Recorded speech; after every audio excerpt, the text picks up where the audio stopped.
there comes a point in practice where it's very hard to piece together a Buddhist life absent that focal point of a monastery.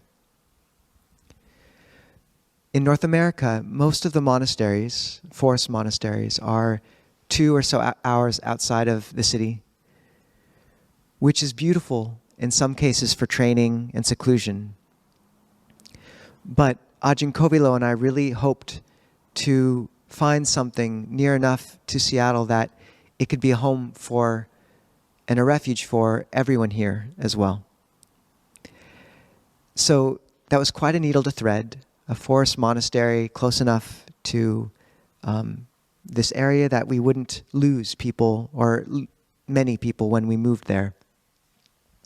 And about 6 months ago, we found a spot near North Bend, about 40-minute drive from here, looking out over Mount Sai, which literally means clear mountain in Thai, so that seemed appropriate.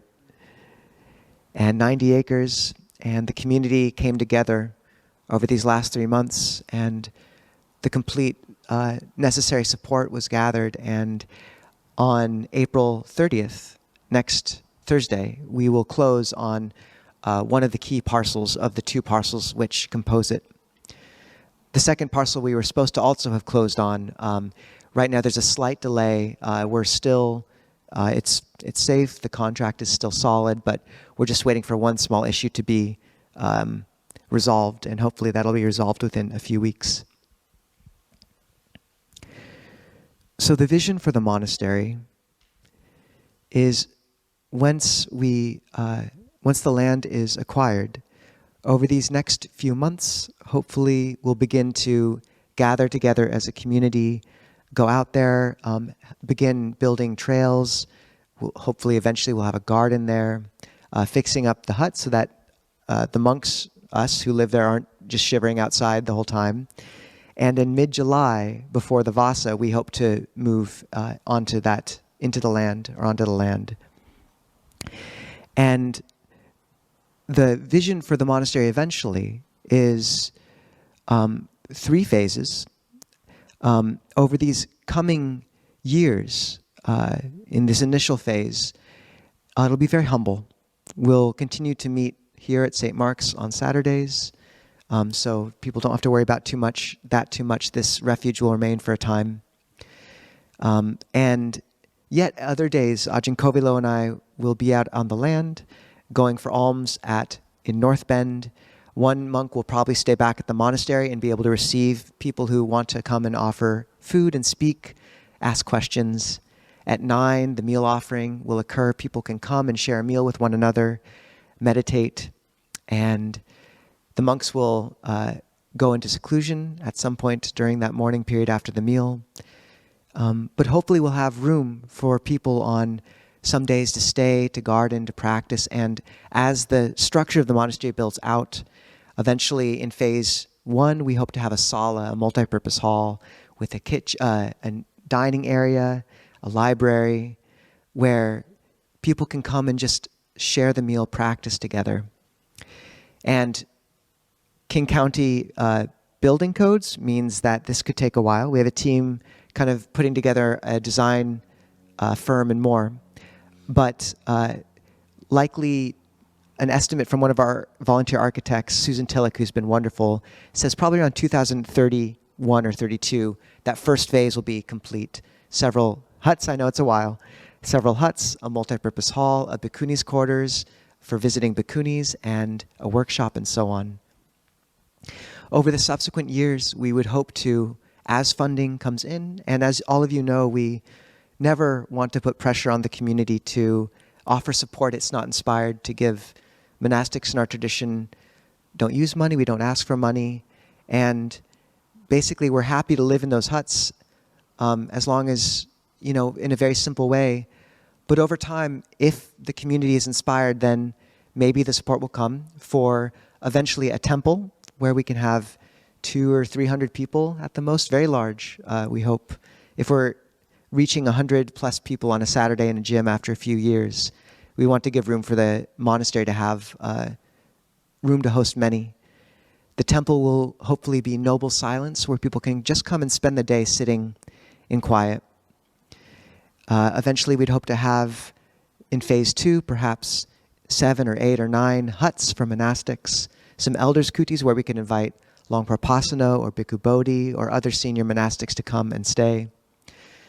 And eventually, down the road, we hope to embody or realize a vision where perhaps we'll have 20 huts for monks to stay in, and a community which we hope will last, and a refuge which will last for generations.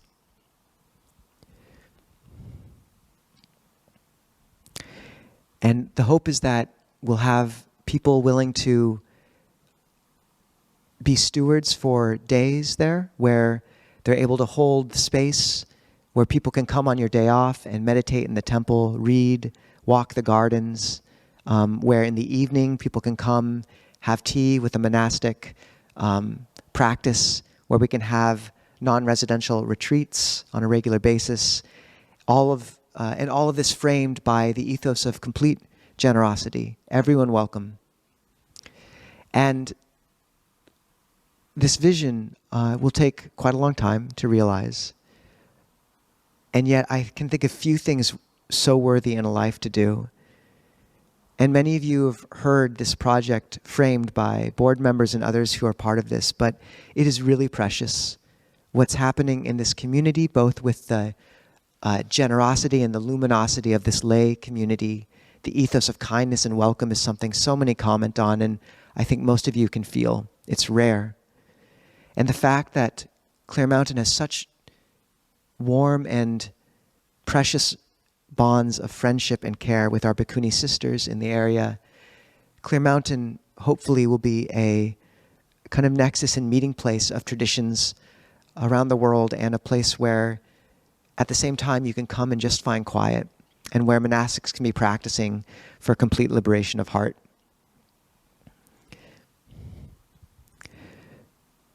So a few kind of points in the FAQ.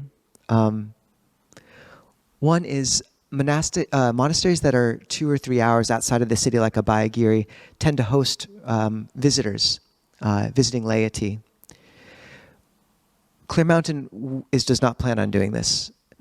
An average weekday at Abhayagiri, say, in California, might feature 7 or 8 guests visiting from outside overnight. Oh, no, just from outside for the meal or something like that on a weekday.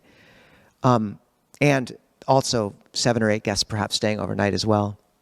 Whereas at Clear Mountain, because we're so close, we expect, I think there will be weekdays with 20 or 30 people coming, and weekends I expect, over 100 often.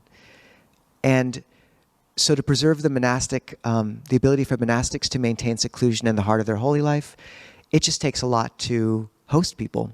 And because we're so close to the city and so accessible, this is a trade-off. For the monastics to maintain the core of their practice, we aren't planning on hosting overnight guests. However, we're also close enough that what we are really hoping happens is a network of the community forms and opens their homes to those visiting. We have a WhatsApp hospitality group. We hope people sign up for it, where if anyone's planning on visiting Seattle, they can post their prospective dates, and people can respond and just open their homes, a sacred quality the Buddha held up as one of the 6 objects of reverence, receiving guests. It's a precious opportunity. And if we do this, honestly, I think it'll be even more powerful in many senses. Many people will live close enough that it's just a 5 or 10-minute drive to the monastery. But in the meantime, we get guests to go meet this community, to grow in the ethos of generosity, for people to learn to open their homes to one another. And yet it also means that this is a key part of our vision, is if people, where you find that not in your giving is often where it's most fruitful to push yourself a little. So if you find that giving your time is what's hardest, then often opening your time to others. And if you find that your home is a place that you are very guarded of, maybe just considering, when you feel safe, opening it for a night or 2 every month or every week or whatever it is, and finding what blessings accrue. The other thing to mention is we are not planning on, initially Ajahn Kovilo and myself are hoping to receive mainly middle and more senior monks there. We aren't planning on training new monks yet. So if people are interested in ordaining here, we might steer you to another monastery first and wait for you to boomerang back around up here in a few years. Eventually, I think the monastery vision will have in it a training monastery. As we move into these next phases, a key component also will be the volunteering and the chance to give. And there's such goodness that comes from having a place that you can give your time and expertise and care to and make into something beautiful for the sake as a offering to the Buddha and to this community as a whole. So, as I said before, we'll hopefully have teams, whatever you're interested in. If you're interested in joining to help build trails around the forest, then we'll have room for that. If you want to help cultivate a garden, then we'll have room for that. If you want to help us build or refurbish things, we definitely have room for that. And if you just want over time to be part of holding space in the monastery so that the monks can run off into the forest, we will have room for that. And so I really encourage people to, if you're interested, if there's any part of you that's kind of leaps up at this, then feel free to put your name in the back on a sign-up sheet with whatever inspires you. When someone asked the Buddha where one should give, he said, give where you feel inspired. Most mornings, we're hoping our alms run will hopefully go through North Bend. And we'll kind of be working into that over coming days and years. And I think that's the big thing so far, is this is the vision. It's really a precious opportunity, and I honestly feel like monasteries are the great missing puzzle piece in practitioners' lives, a place you can just come and a community can kind of center and form. So we want to open questions now. We'll keep the community updated as much as we can on each step with things you can do. We know Seattle living prices are expensive, and what we also are hoping is that over time we can connect people and really facilitate these connections where people can find ways to live in a bunch of teeny homes together, or who knows, or maybe someone has an extra hut in their backyard near North Bend where they can host people who want to spend a day or two at the monastery out of their week, something like this. We think with a bit of connection and a bit of intention that we can facilitate a situation where people, even if it initially seems impossible, can find a way to live 20, 30, 15 minutes from the monastery and just have it be a daily part of your life. And it changes the whole quality of a life if this is the case. It really does. It ripples out.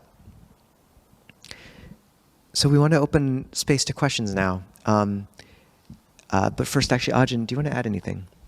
Okay. So yeah, just any questions, practicalities. We'll have other chances for people to ask anything that's on their mind, but maybe focusing on the issues of land and such will be good in this initial Q&A.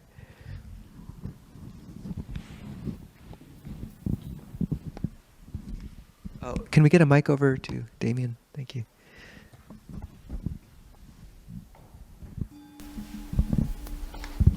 Hello, Kovilo, Nisabho.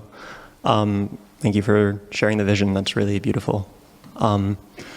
I was wondering about, so I don't have a car, and I know there's definitely ride options.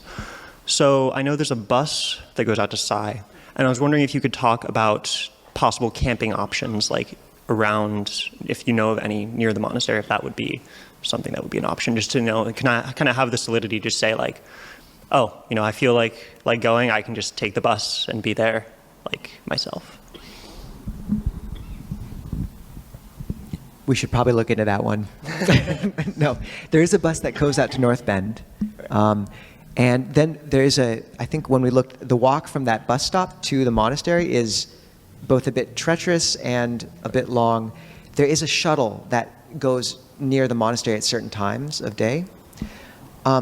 So a pure bus route straight from Seattle to the monastery itself will be a bit to navigate. We think there's a shuttle that will, at certain times, pass right in front of the monastery. In fact, that's how we're hoping to get to Alms.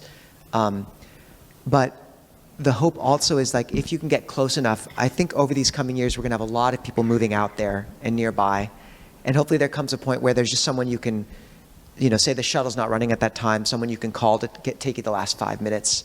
Or maybe just, if you need to get an Uber for the last 5 minutes, then fair enough, that's possible. Camping, there are parks right nearby. I think 5 minutes away is Rattlesnake Ridge kind of hiking area. I don't think they have camping, but I think there probably is some areas nearby where you can camp. And at the worst, what we would really like to do is we already have people kind of looking into real estate in the area, and I think there will definitely be people who have a backyard where Damien and his tent could set up, or something like that. Yeah. And also, I think on these Saturdays, once, this whole building, I think, is going to be converted into condos, maybe in a year or 2 years' time.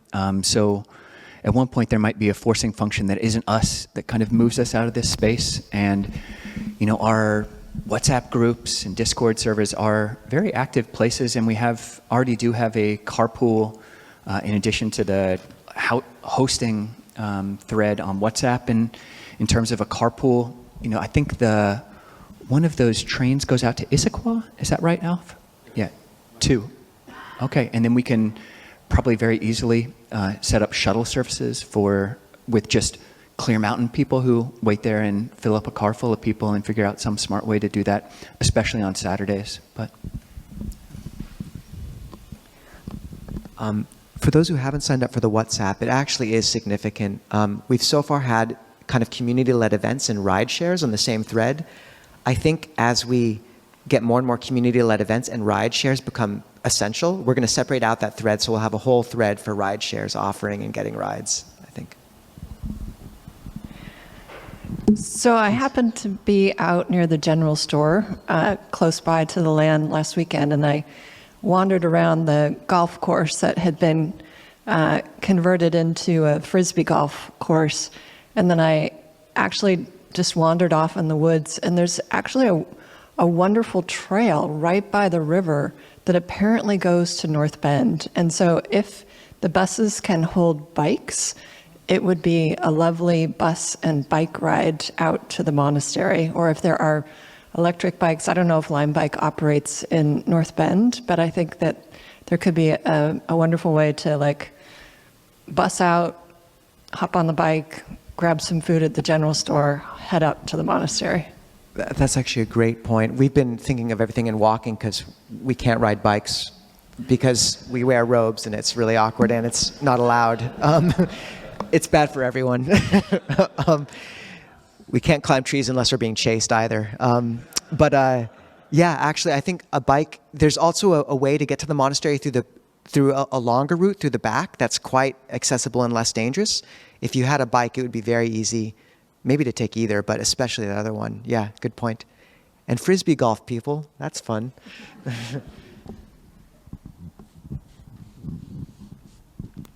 Mark, over here.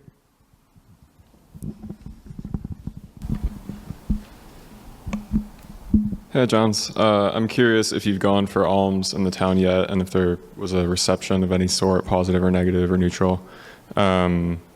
I know that sometimes monasteries move in, and it's a little weird for the townspeople, especially if it brings in a large population with them. And yeah, also, if you want to climb a tree sometime, I'd be honored to chase you.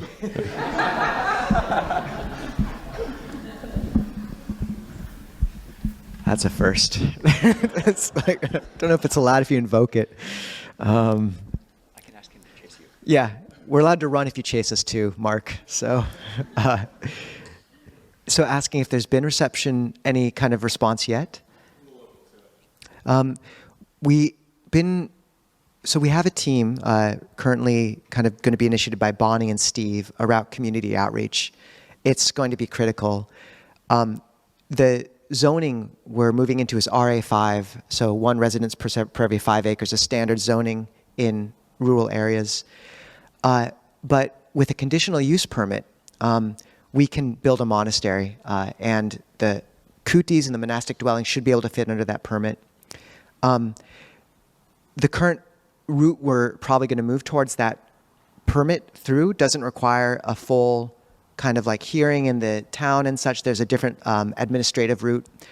But our relationship to the community is absolutely key, and it could, if we don't do it skillfully, it could be a problem in many, many ways. So we have a team, hopefully, that'll be reaching out to people. And we've only stopped in at one time at the South Fork Grocery, and it was great. They're really nice. But it is worth saying, like, that daily alms round is sacred. There's something very powerful that happens from the monastics walking alms every day. It's how Chithurst Monastery got started. The monks, Ajahn Chah told Longpo Sumedho to walk for alms, and then a jogger came by and offered them a forest. He said, I actually have this extra forest. Would you like to move in? That didn't happen to us, but we got food. And the first day I went for alms at Pike Place, 7 people offered food spontaneously in about half an hour. There's something really, forces come together around this archetype. And so I think that walking for alms every day will be really key. But then we're also going to be strategic in reaching out to the local community and hopefully, giving some holy cannoli and things like that to make them feel good about us as well. Okay. Yeah, but that is something you can sign up for as well if interested in helping with outreach as well. In the back. Yeah. Hi, this is Steve. Two thoughts. One is there is a Iron Horse State Park is just 3 miles south of the land, so you can camp there. So that's an option. And in terms of outreach, yeah, we are going to be, I'm part of the team that's going to be doing outreach, and we are going to, even though it's technically not in North Bend, we'll be reaching out to the City Council and Chamber of Commerce and churches and all that sort of thing. And also neighbors in the area, a whole nother layer. And any ideas anyone has about how to do that skillfully, come grab me. I'll be here today. Baked goods, welcome. Gift bags, welcome. And other things on the land I forgot to mention, we'll be doing invasive species removal. If you kind of like tearing up things, Matt Warning might be helping with that along with others. Hopefully, we have a lot, there's building projects to do. Fun things if you're interested. And some people will know Bonnie Duran. She's a teacher at Sims, and she's going to connect with us with the Snoqualmie tribe, the local tribes there. So we'll be able to have a relationship with people that have been on the land. So. Hi, I'm very excited to see the new monastery and just enjoy the space. I was wondering if there was going to be a tour of the place next weekend. Is that happening? Yes. So we'll meet at the nave in the sanctuary for the usual gathering at 9:30. And then at 11, we'll wrap up as usual, but we'll have 9 monastics there, Ayananda Bodhi, Ayanyanika, and so on. We'll clean up pretty immediately and hopefully circle up around noon, at which point we'll give everyone the address and caravan out there together. And then we'll basically have just on the land a celebration, a tour. We have a sacred tablet blessed by a Buddhist master that Ayananda Bodhi gave us that we're going to hopefully bury on the land. Not an iPad. Thank you, Ajahn. Steve Jobs will inhabit the land for ages. So, yeah, we'll have the tour and all that. And, I mean, we're in this for the long haul, so there'll be many visits over coming months and years and decades and lifetimes. If any of you want to be reborn and come back to ordain, you're welcome. But, but starting next week, yes, we'll do that too. So. Maybe a chance for 1 or 2 more. Gary, over here. We'll also have a columbarium, we hope, where people can put the ashes of their dead. On the matter of whether or not, for example, lime is functioning out in that area, I'm thinking that over time, if our need to use it provides them enough of a market, they could be invited to service that area if they're not doing so already. And so around that, what I'm thinking is there are a lot of things that we will develop over time as we find ourselves needing them. And so it seems to me like we have a lot of flexibility for how we can contribute that with our suggestions or our inquiries about what is possible at different times. That's perfect. And yeah, I mean, the scope of this is, it's kind of majestic in a really beautiful way. The temple we're hoping to create, some of you have seen pictures of Amravati's temple in England, and we have a lot of intimate, quiet Buddhist spaces in North America, but we have very few awe-inspiring ones. And we're hoping to create something like that, where Longpo Sumedho, when he said, when he designed Amravati's temple, he said, I want a place where you walk in from the city and your whole mind just goes, whew. And we really want to place a center point in that way. And once again, like, people have been like, well, you know, where's the support going to come from and all that? And we just, we're not concerned. We'll take it at whatever pace the community's inspired, and there's no pressure around this. This should just be a joyful thing to come together around, as much or as little as people are inspired. That's it. And what a strange and rare ethos in the world to have that. It really, this is just a chance if people want, and that's it. Maybe one more.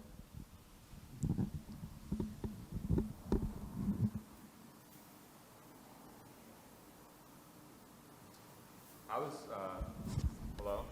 I'm just in town for today, but I got some space in my life to help with my body, like physical labor. So I'm sure maybe it's somewhere else that I don't know about, but just where I could help with clearing trails or doing the invasive species removal or building stuff or whatever. Like, when do you guys think that'll start rolling? Thank you. Can you repeat for us? Yeah, what was your name? Wyatt. Wyatt was just saying that he can offer his body for service in terms of, trail building and... Yeah, just construction and stuff like that. Thank you very much. If you would maybe sign up in the back on that sheet and just say what your skills are. We won't, Ajahn Nisabho and I won't be moving to the land until mid-July, but there will be some tasks to do in the coming months to prepare the huts, and we might have some kind of work party, or we will own the land where the current 2 huts are in a week or 2.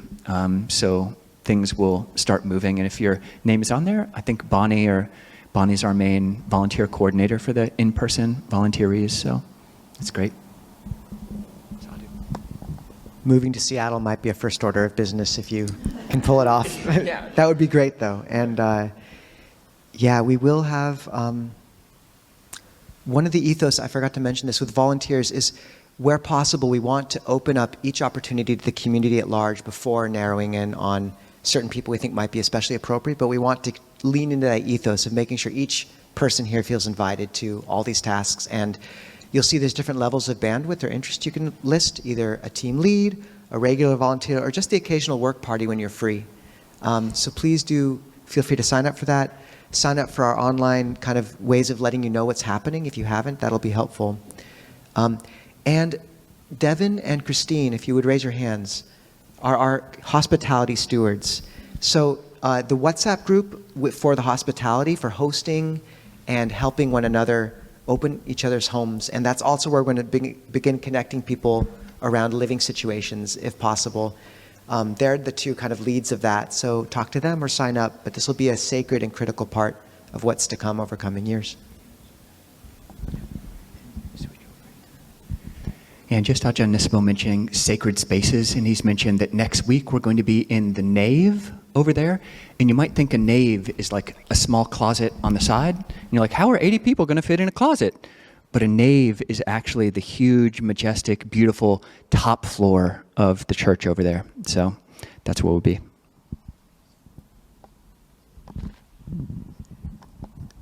Who here knew what a nave was? I did not until about, okay. We probably shouldn't use that word anymore. The church. Okay. Thank you all. And if people really should feel free to ask over these coming weeks and months, just, ask questions in public around the land, or if it's something a bit more sensitive, something you don't understand about how we're navigating, something you have concerns of, like we've been very careful around really wanting the people to feel very comfortable moving into a project of this scope in terms of support and everything. And if you have any concerns about how we're navigating or suggestions, you can talk to us. We're genuinely not very scary monks.